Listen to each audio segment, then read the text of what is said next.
Fala pessoal, vamos aprender mais um conteúdo com matemática no papel. Olá pessoal, hoje nossa videoaula é sobre dilatação linear. Se você não assistiu nada sobre dilatação superficial, volumétrica, lâminas bimetálicas, tudo sobre esse assunto vai estar lá no final dessa videoaula em uma playlist, certo? É só clicar lá e fazer uma maratona. Mas aqui, professor, sem enrolação, dilatação linear. Tá aqui a fórmula, vamos entender a fórmula devagarinho, certo? Sem estresse. O melhor jeito de aprender é na prática. Já vou explicar aqui, já vou mostrar como é que cai na prática para você não esquecer, ó. Então vamos lá. Dilatação linear. Eu tenho aqui uma barra metálica, certo? Que ela tem um comprimento inicial. Qual é esse comprimento inicial, professor? L0, ó. Aí, professor, já entendi. A fórmula aqui, essa fórmula é igual a essa, certo? Já vou mostrar a diferença.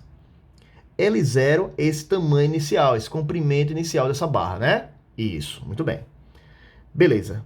E o que é ΔL? Vamos lá, ΔL é o seguinte, sempre que você tem uma barra metálica, ou qualquer objeto, certo? Não tem que ser de metal.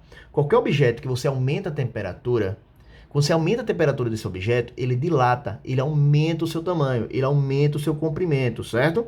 Então, esse carinha, digamos, tem 1 metro, certo? 1 metro é esse tamanho aqui, ó, esse L inicial. Quando eu aumento a temperatura dele, imagine que ele está com a temperatura de 10 graus. Está 10 graus, ele é desse tamanho. Aí eu aumento para 100 graus. Quando eu aumento para 100 graus, é esse tamanho aqui. Tudo bem? E o que é que aconteceu aqui, professor? Aumentou a temperatura, aumentou o comprimento, certo? E aumentou quanto? Esse pedacinho aqui. Digamos que aqui é 0,1 metro. Então, era 1 metro, né? Tá aqui, ó, 1 metro, e aumentou 0,1. Então, ficou quanto? 1,1 metro. Então, quando você aumenta a temperatura, você aumenta o comprimento desse objeto, tudo bem? A mesma coisa acontece na lógica contrária quando você diminui a temperatura. Digamos que esse objeto, eu nem coloquei o desenho aqui, certo? Digamos que esse objeto tem 1 metro, como eu tinha dito já. Se eu diminuir a temperatura, ele estava a 10 graus, não foi que eu falei? Digamos que eu diminua essa temperatura, boto no freezer, um freezer bem potente, ele está a 10 graus, ele diminua para essa temperatura para menos 30, certo? Então esse objeto que era 1 metro, ele vai ficar o quê? Menor. Ele vai diminuir esse comprimento. Eu nem coloquei o desenho aqui, mas a lógica seria o quê? Ele ficaria o quê? Menor. Quando eu diminuo a temperatura do objeto, ele comprime. Esse comprimento vai ficar o quê? Menorzinho, certo? Então, ele tem 1 metro, ele ficaria menos de 1 metro. Tipo 0,90 metros, certo? Ou 90 centímetros, se você quiser falar assim, tudo bem? Então, aumenta a temperatura, aumenta o objeto. Diminui a temperatura, diminui o objeto. A grosso modo é isso. Então, esse ΔL... Tá vendo? É quanto aumenta. Tudo bem? ΔT é a variação de temperatura. Temperatura final menos inicial. Certo? Professor, o que é isso aqui? Esse alfa. Coeficiente de dilatação linear. Isso aqui é o coeficiente de dilatação linear. Já que a gente está falando de dilatação linear, esse é o coeficiente de dilatação linear. Quanto maior o coeficiente, maior seria o aumento, né, desse ΔL. Ó. Esse ΔL é maior quanto maior for esse coeficiente de dilatação linear. Certo? E a mesma coisa acontece o seguinte, mais ele diminui, se eu diminuir a temperatura, né, desse objeto, ele vai diminuir mais ainda se esse coeficiente for maior, certo? Então ele aumenta mais quando aumenta a temperatura, se o coeficiente for grande, e ele diminui mais ainda se eu diminuir a temperatura desse objeto, certo? Professor, tudo bem. Agora na prática aqui, vamos fazer na prática, ver se eu entendo isso aqui. Lembrando que o ΔL é a variação de comprimento, né, seria L final menos L inicial, e ΔT é o quê? T final menos T inicial, certo? Agora vamos ver uma questãozinha aqui para fazer na prática, para ver se a gente entendeu mesmo. Galera, a câmera parou de filmar, eu já tava lendo a questão, escrevendo até os dados, mas vamos ler aqui de novo, certo? Vai ficar com um cortezinho meio estranho, mas vocês já entenderam o porquê. Então vamos lá. Uma barra apresenta a 10 graus Celsius comprimento de 90 metros. Aí eu vim para cá, ó, opa, 10 graus Celsius é a temperatura inicial. Escreve os dados para você poder substituir melhor. E temperatura inicial, 10 graus Celsius, certo? Ou seja, o comprimento inicial é 90. Eu botei L inicial, ó, L0, 90. Quando você vai substituindo isso aqui, você fica mais fácil de substituir aqui na fórmula depois, certo?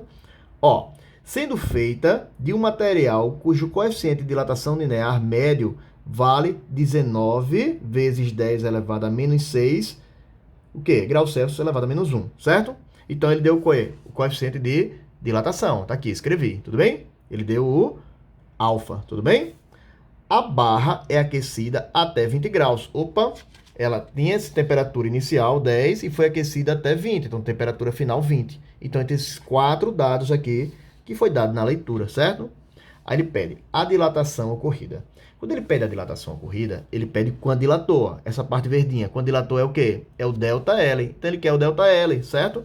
Então, vou usar a fórmula sem estar desmembrada assim. Eu vou usar essa daqui, ó. Então, vamos lá. Eu vou escrever a fórmula de novo. Ó. ΔL, tá vendo? É igual a L inicial vezes alfa, que é quem? Coeficiente de dilatação linear, vezes ΔT. Lembrando que ΔT é temperatura final menos inicial. ΔT, certo? Então ele quer saber justamente quando dilatou, ele quer saber o ΔL. Então eu vou deixar ΔL, que é o que eu quero saber, é igual a L inicial, certo? A gente vai deixar aqui em metro, tudo bem?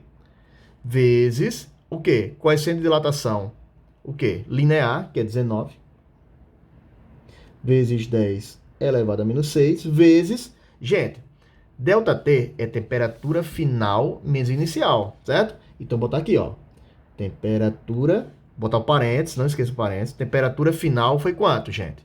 20. Menos temperatura inicial, que foi quanto? 10, certo? Sempre final primeiro, inicial depois, certo? E aqui a gente faz a continha boba, ó. Aqui eu estou multiplicando 90 vezes 19 vezes 10 elevado a menos 6. Aí você faz 90 vezes 19. Você pode fazer direto, certo? 90 vezes 19 vai dar quanto? 1.790. Aí você repete isso aqui. Vezes 10 elevado a menos 6. Tudo bem? Então, 90 vezes 19, 1.710. Aí, vezes, aí resolve esse parênteses. 20 menos 10. 10, né? 20 menos 10, 10. Olha que interessante. Como aqui ficou 10, você pode escrever isso aqui como 10 elevado a 1. Concorda que 10 é a mesma coisa que 10 elevado a 1? Professor, por que você fez isso? Que a gente pode fazer uma jogada aqui, ó. Aqui, 1.710 vezes... Quando eu tenho bases iguais, né? Propriedade de potência, bases iguais, eu repito a base e somo os expoentes. Menos 6 mais 1 daria quanto? Menos 6 mais 1 daria menos 5, certo? Isso aqui, provavelmente, não seria a resposta que estaria na tua prova. Por quê? Ele gosta de colocar isso aqui em notação científica. Isso aqui não está em notação científica, porque esse número que está aqui multiplicando a base 10 tem que ser maior e igual que 1, mas tem que ser menor que 10, certo? Então, ele está muito maior do que 10. Então, esse número, aí um macetezinho, certo? Que eu vou explicar aqui para vocês, se vocês não sabem esse macete. Assiste nessas aulas sobre notação científica, certo? Quando esse número está muito grande, esse número tem que estar o quê? Maior do que 1, maior e igual que 1, e menor que 10. Ele está muito longe de ser menor que 10, certo? Tudo bem? Ele é muito maior que 10. Então, ele tem que diminuir. Se ele tem que diminuir, aí como é que você faz? Qual o macetezinho? Você aumenta o quê? O expoente, certo? Ele tem que diminuir para ficar maior que 1, maior ou igual que 1 e menor que 10. Então, a vírgula dele está aqui, ó, né? Que é como se fosse 1710,0, e a vírgula dele teria que vir para cá, certo? Para ficar 1,7. 1,7 é maior que 1, maior ou igual que 1, mas é menor que 10, certo? Para isso você fazer, você tem que andar a casa 1, 2, 3 vezes, né? Esse número diminui, né? Ó, ΔL é igual a... Esse número vai diminuir para 1... Era 1.710, vai diminuir para 1,71. Podia botar 1,710, mas esse zero aqui a gente não coloca, né? Depois da vírgula. Vezes, aí que tá o macetezinho. Como aqui andou 3 casas, aqui você aumenta 3. Por quê? Se esse diminui 3 casas, esse aumenta 3, certo?